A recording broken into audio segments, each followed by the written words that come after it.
વિદ્યાર્થી મિત્રો, હવે ધોરણ 12 માટે વિષય સંસ્કૃત, બરાબર. હવે પેપર 16 તારીખે જે પેપર છે સોમવારે સંસ્કૃતનું, તેની આ મોસ્ટ આઈએમપી છે. આ ખાસ આવશે જ તે, આટલું જ કરી નાખજો. પૂરેપૂરું સંસ્કૃતનું આખું પેપર આમાંથી આવશે, બરાબર. તો ખાસ હું ઝડપથી તમને સમજાવું તો વિડીયો પોઝ કરી અને આમાંથી જ પાકું કરજો. આ 100% સંસ્કૃતમાં આવશે સોમવારે. જો સૌથી પહેલાં શ્લોકના અનુવાદ આપેલા છે, બરાબર. તો ઝડપથી તમે વિડીયો પોઝ કરી અને પાકા કરવાનો રાખજો. જો આવી રીતે હું તમને ઝડપથી બતાવતો જાઉં. જો આ બીજો આઈએમપી શ્લોક છે અને એનો અનુવાદ કરેલો છે, આમાંથી જ વાંચજો, મોબાઈલમાંથી જ વાંચજો. પછી આ ત્રીજો શ્લોક છે, બરાબર, તેનું અનુવાદ કરેલું છે. ત્યારબાદ ચોથો શ્લોક છે અને તેનો અનુવાદ આપેલો છે. બધું મોબાઈલમાંથી પાકું કરજો, વાંચ્યા કરો. 1 વખત વાંચો, 2 વખત વાંચો, 3 વખત વાંચો, એટલે ગમે તેમ પાકું થઈ જાય એવું જ કરજો. એના પછીનો શ્લોક છે, તેનો અનુવાદ આપેલો છે, બરાબર. આ રીતે પાકું કરજો. ત્યારબાદ એના પછીના શ્લોકો છે, તેના અનુવાદ અપાયેલા છે, બરાબર.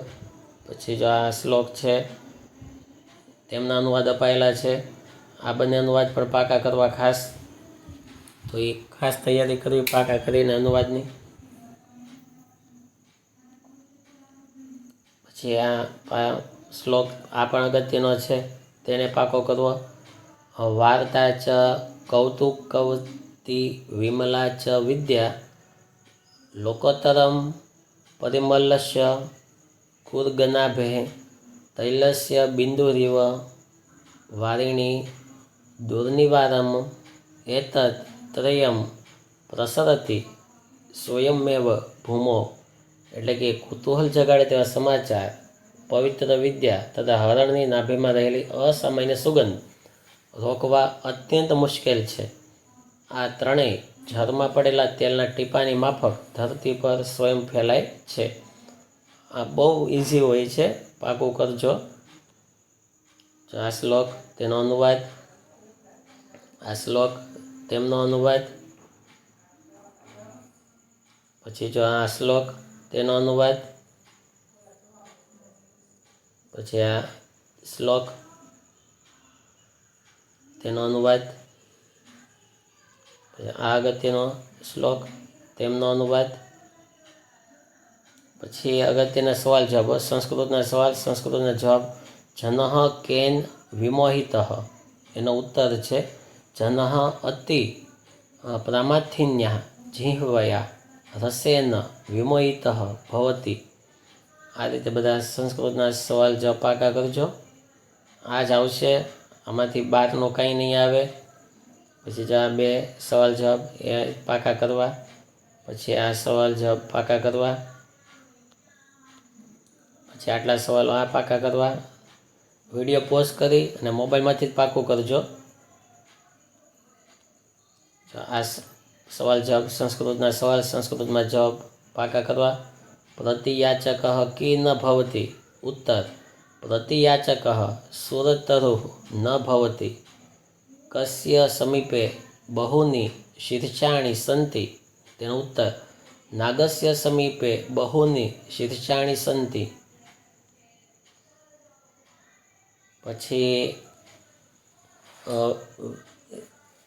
વિસ્તારથી વર્ણન કરવાનું છે મેઘા વિશે. પછી મન અથવા તો શુભ સંકલ્પવાળો, તેના વિશે વર્ણન કરવાનું છે. વિડીયો પોઝ કરીને પાકું કરવાનું રાખજો. પછી દ્રૌપદી વિશે, આ રીતે વિડીયો પોઝ કરીને પાકું કરવાનું રાખજો, એટલે ઝડપથી થઈ જાય પાકું. આ જ વાંચ્યા કરજો, આમાંથી જ આવશે પેપર. જો આ વિદ્વિષાદરઃ યક્ષ નીલકંઠ ધાતવઃ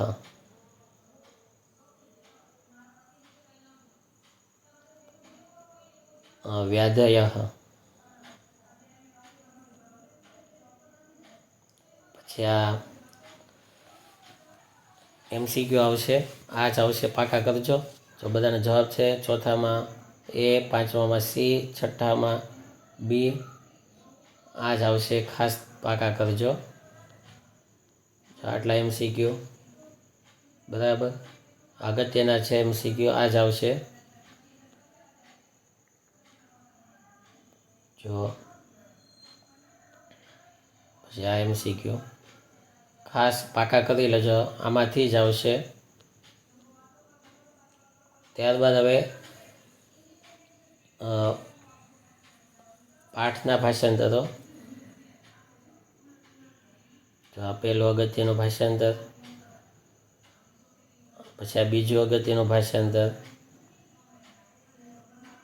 પછી આ ત્રીજું અગત્યનું.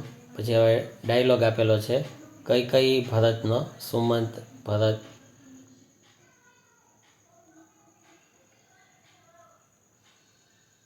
યજમાન પુરોહિતનો અનુવાદ, તેના સંવાદનું ભાષાંતર. પછી યજમાન પુરોહિતનું પાછું બીજું અગત્યનું ભાષાંતર. આ જ આવશે. આ તૈયારી કરજો ખાસ, આ જ વાંચજો. ગદ્યપાઠ 19 તેનો અનુવાદ, સાતમાનો અનુવાદ,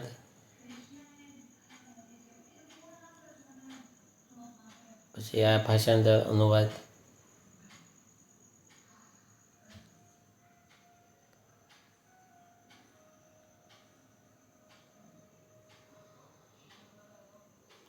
પછી આ સવાલ જવાબ, સંસ્કૃતના સવાલ, સંસ્કૃતના જવાબ. જો આટલા પાકા કરજો ખાસ.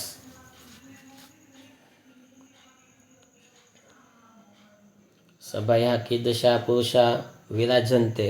ઉત્તરમ સભાયા બહવઃ વિદ્વાંસઃ વિચક્ષણાઃ ચ પુરુષા વિરાજન્તે. મંત્રી પુતલિકાનાં કર્ણેષુ કિમ અપશ્યત. જવાબ મંત્રી પુતલિકાનાં કર્ણેષુ એકમ છિદ્રમ અપશ્યત.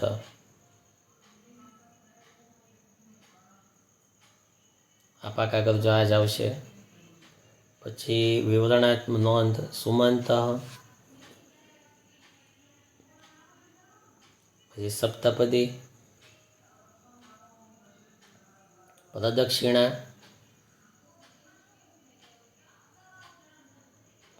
સત્યાર્થ પ્રકાશ. જો આ બધા વિડીયો પોઝ કરી રાખવાનો, વિડીયો પોઝ કરીને પાકું કરજો. તેમાંથી જ વાંચજો, આમાંથી જ આવશે વિદ્યાર્થી મિત્રો. બીજું કાંઈ વાંચવાની જરૂર નહીં પડે. યજ્ઞોપવિતમ એટલે કે જનોય. વિદૂષક,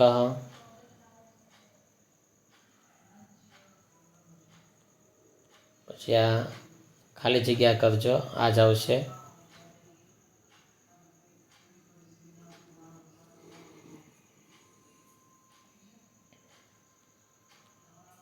અગત્યની ખાલી જગ્યાઓ છે, ખાસ પાકી કરજો. આ બધું અગત્યનું છે. પછી ફકરા આપેલા હોય અને એ ફકરામાંથી સવાલ જવાબો છે. આ ફકરાના સવાલ જવાબ. પછી આ બીજા પેરેગ્રાફના સવાલ જવાબ. સવાલ હોય સંસ્કૃતમાં અને જવાબ પણ સંસ્કૃતમાં દેવાના છે. પછી આ પણ પેરેગ્રાફ, એના સંસ્કૃતમાં સવાલ જવાબો પાકા કરજો, આમાંથી જ આવશે.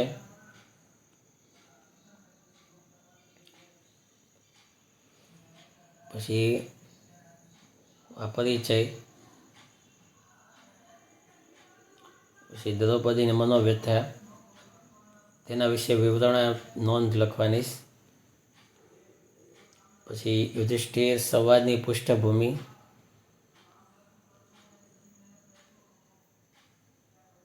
શિક્ષકનું કાર્ય,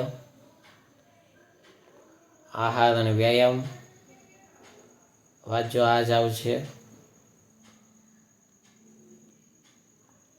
પછી વાઘની ચતુરાઈ, વિડીયો પોઝ કરી અને પાકું કરજો આમાંથી તે, એટલે સોમવારે તમારું પેપર ખૂબ સરસ જાય. પછી ભરતે કૈકેયીને આપેલો ઉપાલંબ,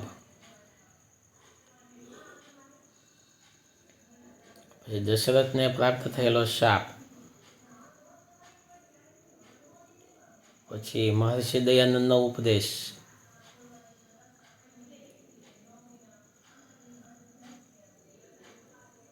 પછી લોષ્ટક્ષેપણ અને વિદૂષકનો પ્રતિભાવ,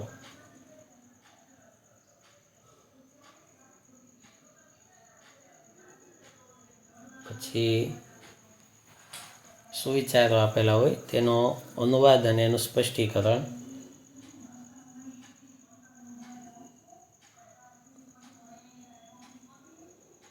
પછી નોપ્ય નોત્સ પેત ન શુષ્યેત સરિન્દ્વિમ ઇવમ સાગર. ત્રીજું આ પાકું કરજો. આ બધા આઈએમપી છે, ખાસ આવશે પરીક્ષામાં. ચોથો આઈએમપી છે, સ્વમાની પુરુષોનો પરાજય પણ ઉત્સવ જ છે.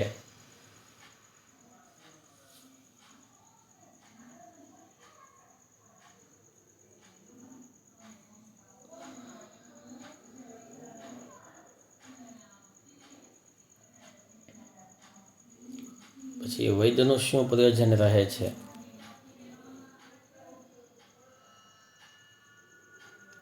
સમીક્ષા કુર્યાદ વ્યાયામ આહારમ પચતિ વૈહિ. અરે મૂર્ખ બટુક પદે પરિવર્તે.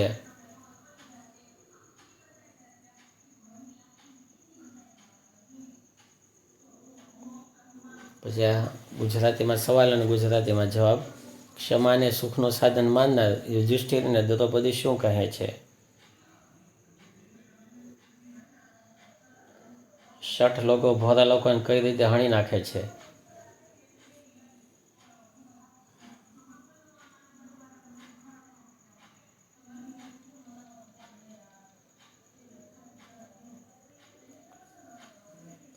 પછી પ્રિય વચન બોલને શું પ્રાપ્ત કરે છે?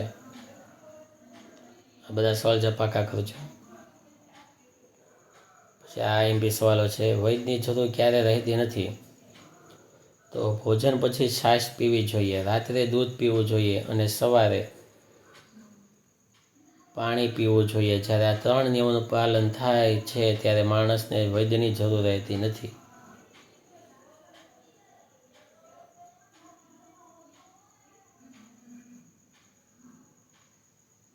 આ બધા અગત્યના સવાલ જવાબ છે પાકા કરવા. મંત્રીએ ત્રીજી પુત્રીમાં કઈ વિશેષતા જોઈ?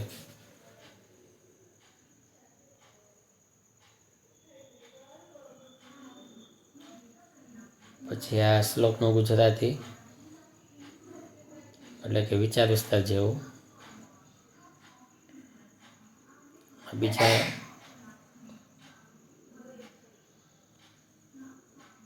ત્રીજું, ચોથું,